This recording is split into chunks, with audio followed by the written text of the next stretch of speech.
Well, all right, guys. It is not Friday, it's Saturday.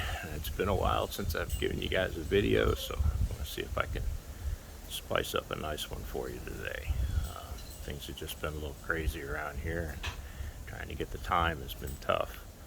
But we have gotten quite a few new members here lately in the Facebook end of it, and some of you guys have been watching us on YouTube for a while, and well, we got a lot of new people watching, so kind of give you an overview of what we got going on here in the shop, some of the things that have happened recently, and so on.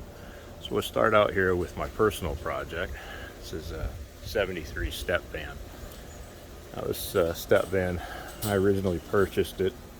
It was a P30, which, if you don't know, is a 1-ton step van. So it was a dually, rather heavy, and I was going to build a tow vehicle out of it. But one thing led to another, and ended up buying a crew cab dually to use as a tow vehicle. And I just thought I would build something that could put the logo on the side and kind of represent the company.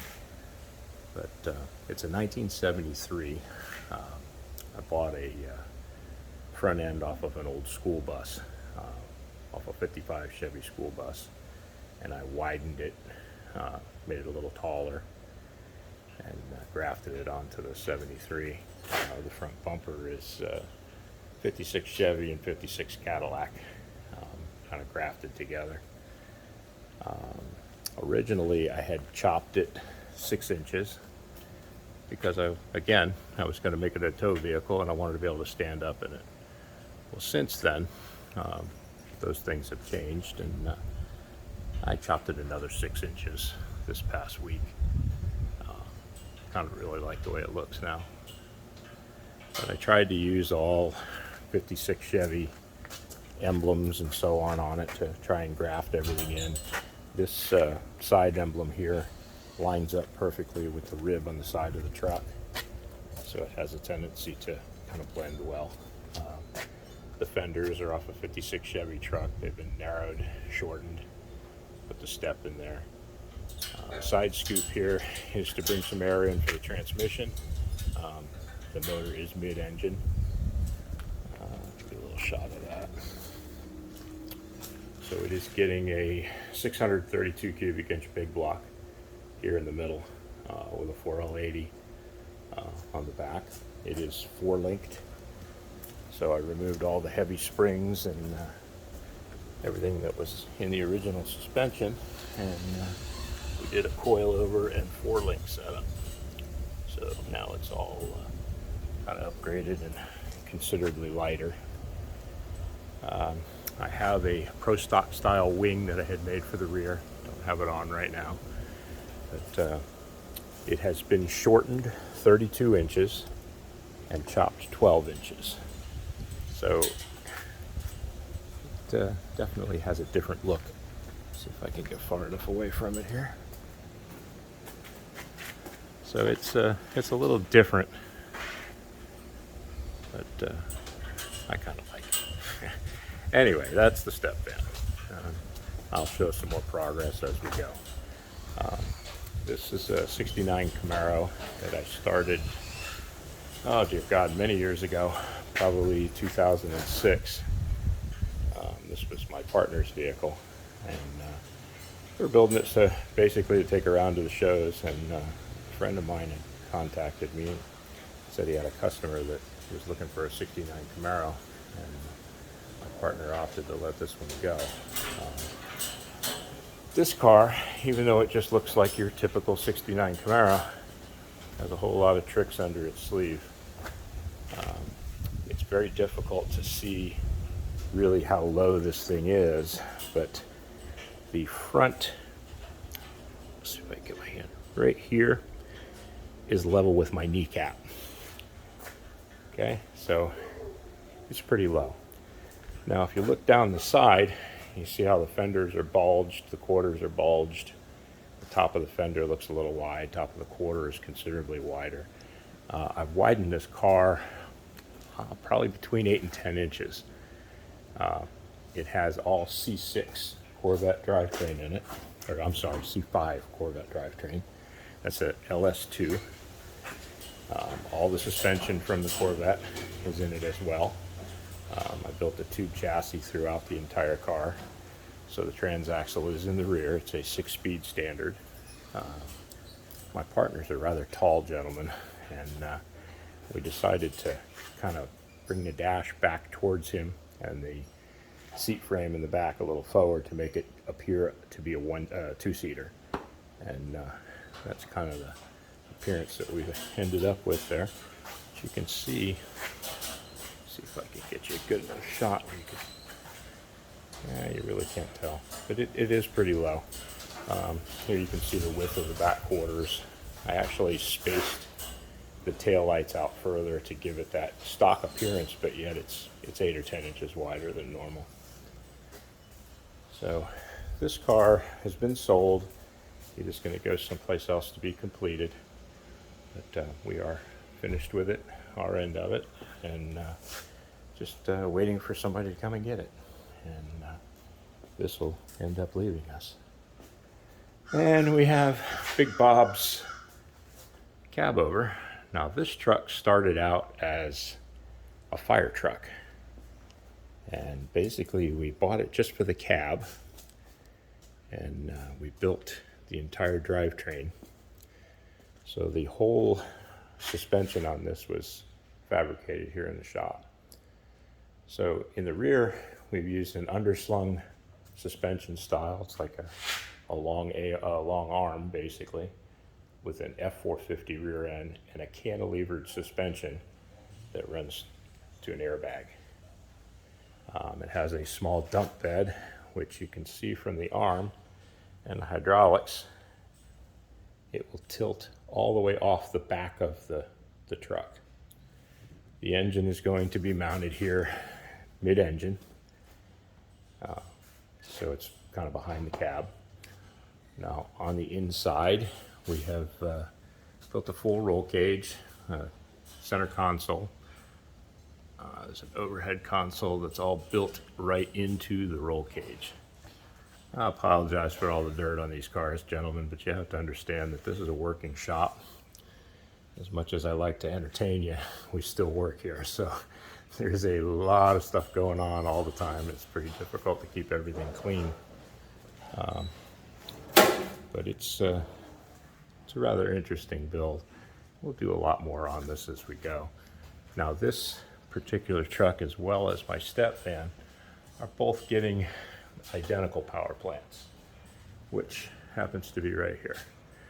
So there is a pair of Blueprint 632s with the Super Sniper fuel injection on them. So they're both getting a 632. So it should be rather interesting. They're both just a little over 800 horse. As far as the step van goes, it should make it scoot along pretty good and should have no problem powering this beast. That's kind of where we're at this point. We have the 67 Barracuda, which we have been fighting a torque converter issue. But this has got a front suspension that eliminates the original torsion bars and allows you to run coilovers. So it gives us a tremendous amount of space underneath for things like headers and so on. It also drops the weight considerably. As far as the motor, it's a 273, and it will have a 904 automatic transmission on it. And we have a 9-inch rear, disc brakes, still the factory leaf springs. The bottom of this car has been all shot in Raptor liner, so it's well protected and doesn't take much to get it clean again. So hopefully very shortly here we'll have a transmission and torque converter on this, and we'll start making some more progress, kind of get into this one a little deeper.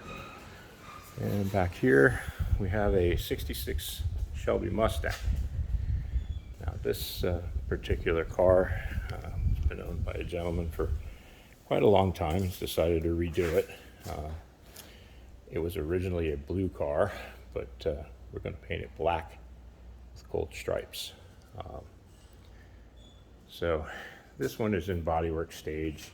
We're just getting to maybe the second block, and then we'll reprime it and probably go one more time. But it's coming along good. Spent a lot of time making sure all the gaps and old body lines on this car are nice and straight. Especially being black, it's going to be a beautiful car. These particular Mustangs, they showcase the body lines very nicely, especially on a black car. So it's coming along pretty good. And then back here we have Brian Wolf's Camaro, and Brian's had some parts trickling in, and we've been working on exhaust this week, but I'll get under there and show you that here in a second. Brian has really spared no expense on this car. I mean, it has Ride Tech suspension, front cradle, aftermarket cradle, has a Wegner Motorsports. It's probably 1,200 horse supercharged motor, 6-speed Tremec. Really nothing but the best has been put into this. Like I said, I've been working on the exhaust system. I'll get under there in a second and I'll kind of show you what we've done under there. But this is a beautiful car, and this car it's being built to be sold, so eventually this will be available. Again, there was no expense spared. Let me see if I can crawl up under here and give you a look. All right, so I've done a complete stainless system. All joints are welded solid. Used V-band clamps.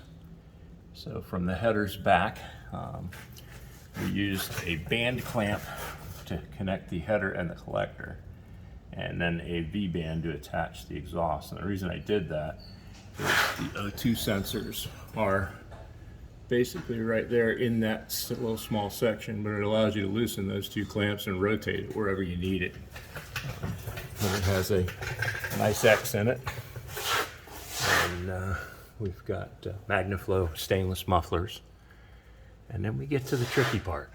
So Brian really wanted a 3-inch system all the way out the back, but it gets a little tricky up under here. We have a triangulated 4-link, and it's tight.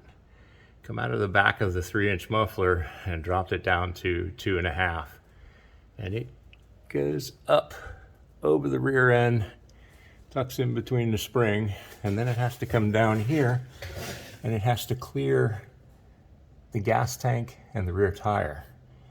And what you don't think about is this was mini tubbed, so you can see up there in the top they narrow the frame rail a little bit, which brings that tire inside, which cuts it pretty close to this stainless tank. This is a Rick's tanks out of Texas, but it's rather difficult to get everything tucked up in there.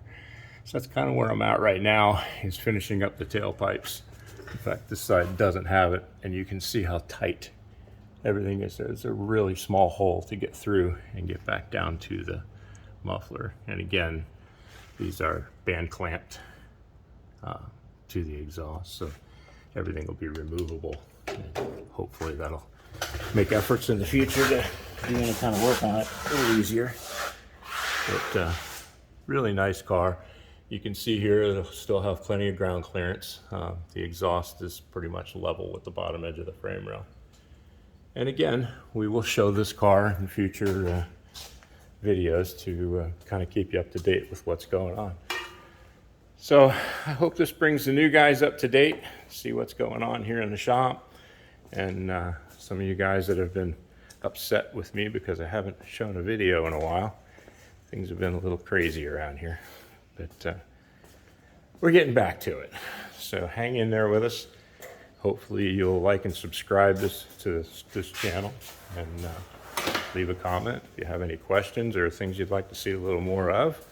By all means, put it in the comments below, and we will continue to bring as much as we can. So you guys have a good weekend. Remember, Sunday's Father's Day. Be kind to your father. All right, guys. You guys have a good weekend. We'll see you next week.